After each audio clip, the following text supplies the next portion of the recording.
পশ্চিমবঙ্গের এক নিঝুম প্রত্যন্ত গ্রাম চন্দ্রপুর।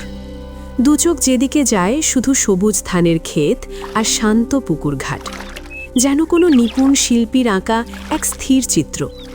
কিন্তু এই শান্ত স্নিগ্ধতার ঠিক গায়েই লেগে আছে এক গাঁ ছমছমে রহস্য। গ্রামের শেষ সীমানা যেখানে শেষ হয়েছে, সেখান থেকেই শুরু হয়েছে এক ঘন অরণ্য। গ্রামবাসীদের কাছে এই জঙ্গলের কোনো নির্দিষ্ট নাম নেই, সবাই একে এক ডাকে চেনে অভিশপ্ত জঙ্গল। দিনের আলোতেও সেই জঙ্গলের ভিতরটা থাকে কুয়াশাচ্ছন্ন আর থমথমে। গ্রামের বয়স্কদের মতে ওই জঙ্গলের বাতাসে এমন কিছু আছে যা মানুষকে পথ ভুলিয়ে দেয়। তাই কেউ সেখানে যেত না, কারণ যে গেছে সে আর ফেরেনি, বা ফিরলেও বদলে গেছে। শোন খোকা, ওই জঙ্গলের সীমানায় পা রাখার কথা স্বপ্নেও ভাবিস না। ওটা শুধু লতাপাতা আর গাছের জঙ্গল না রে, ওখানে এমন কিছু একটা আছে যা রক্ত মাংসের মানুষকে চেনে। বাতাসের শোঁ শব্দে ওখানে কান পাতলে মনে হয় কেউ যেন ফিস ফিস করে তোর নাম ধরে ডাকছে। ওই ডাক যে শুনেছে সে সম্মোহিতের মতো ভেতরে টেনে চলে গেছে। একবার বনের ছায়া গায়ে লাগলে আর রক্ষে নেই। গদাধর ঠিকই বলেছে।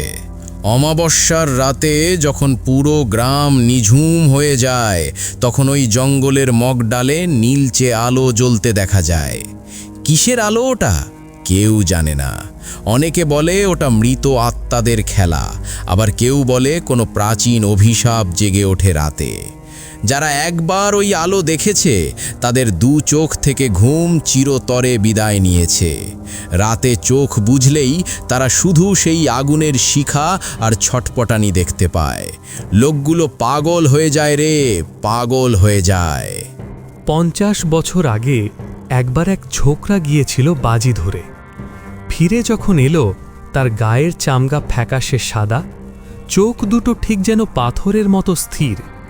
সে আর আমাদের চেনা সেই মানুষটা ছিল না, শুধু বিড়বিড় করে বলতো, ওরা ডাকছে, ওরা আসছে। 3 দিন পর সে উধাও হয়ে গেল, আর কোনো দিন তাকে পাওয়া যায়নি। জঙ্গল যাকে একবার ছোঁয়ে সে আর গেরস্থ বাড়ির মানুষ থাকে না।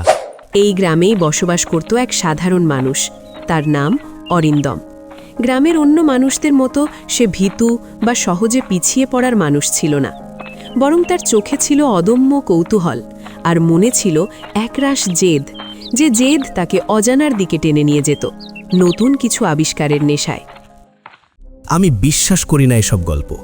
জঙ্গল মানেই গাছ, আর কিছু না। তোরা সবাই শুধু ভয়ের গল্প শুনে মাথায় ঢুকিয়ে নিয়েছিস। অন্ধকার হলেই সব কিছু রহস্যময় লাগে, তাই বলে সেটা অভিশপ্ত হয়ে যায় নাকি? আমি তো এসব কুসংস্কারে বিশ্বাস করি না। তুই বুঝতে পারছিস না অরিন্দম, এটা সাধারণ জঙ্গল না। আমার কাকা গিয়েছিল, ফিরে এসে একদম অন্য মানুষ হয়ে গেছে। আগে কাকা খুব হাসি খুশি ছিল, সবসময় গল্প করত, আমাদের নিয়ে মজা করত। কিন্তু ওই জঙ্গল থেকে ফেরার পর থেকে সে চুপচাপ হয়ে গেছে, কারো সাথে ঠিকমতো কথা বলে না, আর মাঝরাতি ঘুম ভেঙে উঠে বাইরে তাকিয়ে থাকে, যেন কিছু একটা ওকে ডাকছে। হতে পারে কাকুর কোনো মানসিক সমস্যা হয়েছে।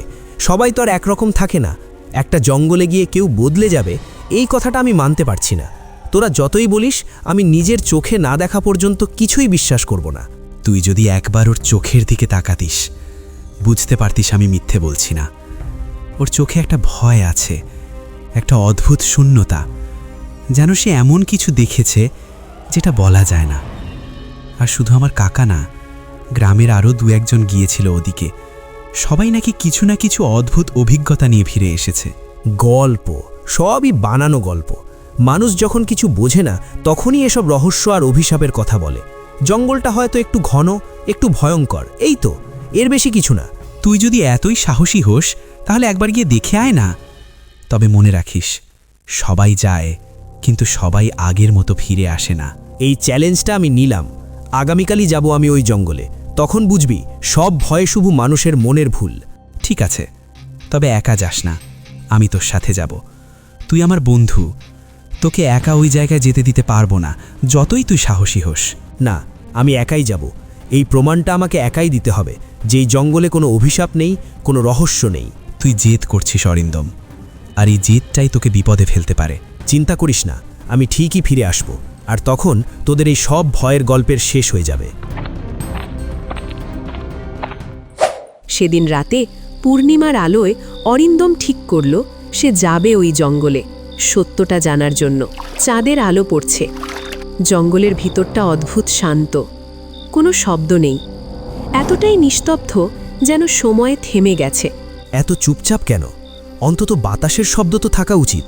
হঠাৎ দূরে একটা আলো জ্বলল, একটা নীলচে আলো। ওটা কি? সে আলোটার দিকে হাঁটতে শুরু করল, আর ঠিক তখনই ফিরে যা, এখনো সময় আছে। কে? কি সেখানে? যদি এগিয়ে যাস তোর জীবন আর আগের মতো থাকবে না।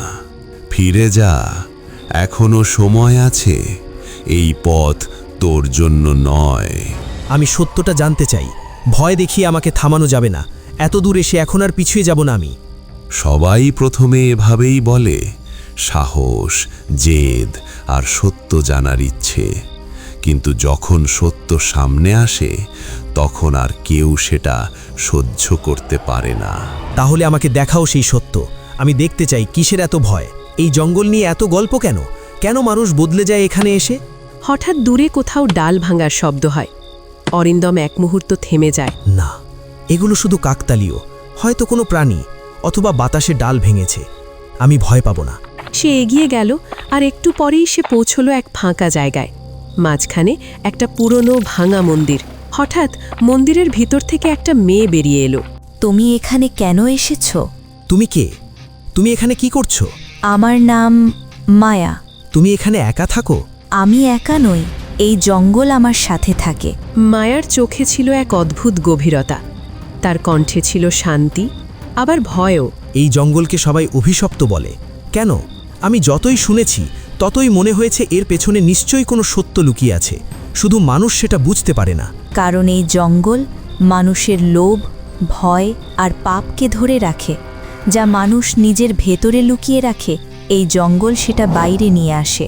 মায়া ধীরে ধীরে মন্দিরের ভিতরে নিয়ে গেল অরিন্দমকে। তার পায়ের শব্দও যেন অদ্ভুতভাবে প্রতিধ্বনিত হচ্ছিল।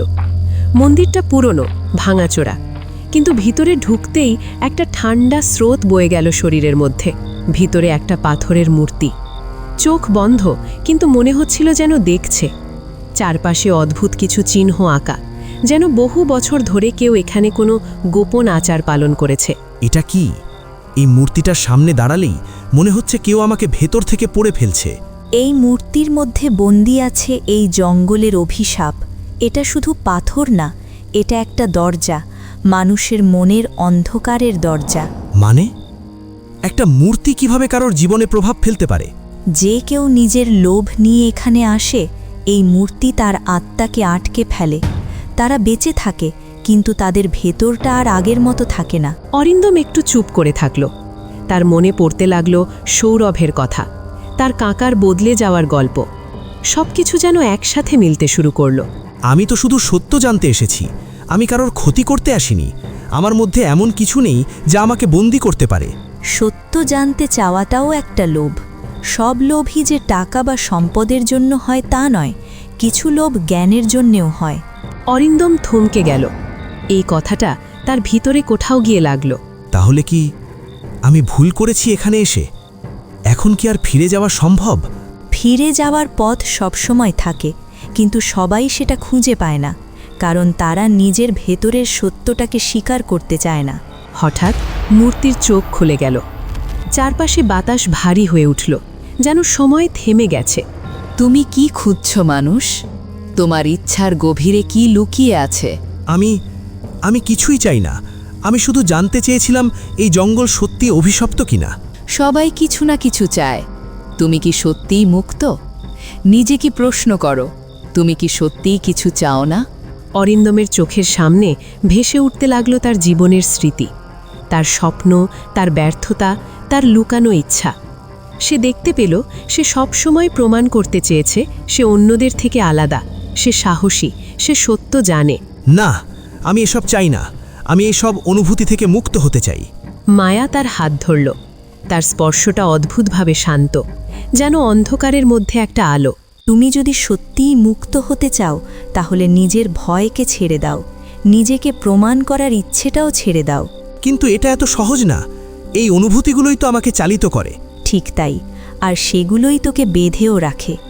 মুক্তি পেতে হলে ছাড়তে শিখতে হয়। অরিন্দম চোখ বন্ধ করল। চারপাশের সব শব্দ মিলিয়ে গেল, শুধু তার নিজের হৃৎস্পন্দন শোনা যাচ্ছিল। আমি কিছু চাই না, শুধু মুক্তি চাই। আমি নিজেকে আর প্রমাণ করতে চাই না, আমি শুধু শান্তি চাই। কিছুক্ষণ পর অরিন্দম নিজেকে দেখতে পেল জঙ্গলের বাইরে। সকালের আলো, পাখির ডাক, সবকিছু স্বাভাবিক। আমি বেঁচে আছি? এটা কি সত্যি শেষ, নাকি এটা আরেকটা শুরু? সে গ্রামে ফিরে এলো, কিন্তু সে আগের মতো ছিল না।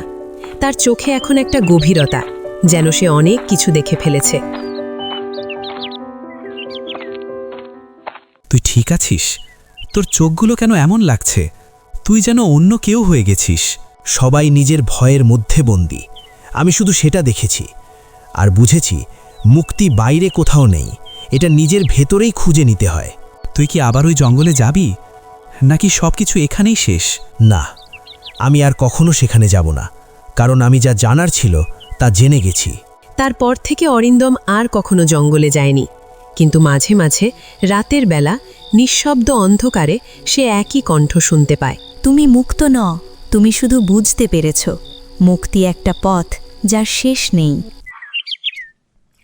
সেই জঙ্গল আজও আছে, আজও কেউ কেউ সেখানে যায় আর ফিরে আসে বদলে, কারণ অভিশাপ জঙ্গলে নেই, অভিশাপ মানুষের মনেই থাকে।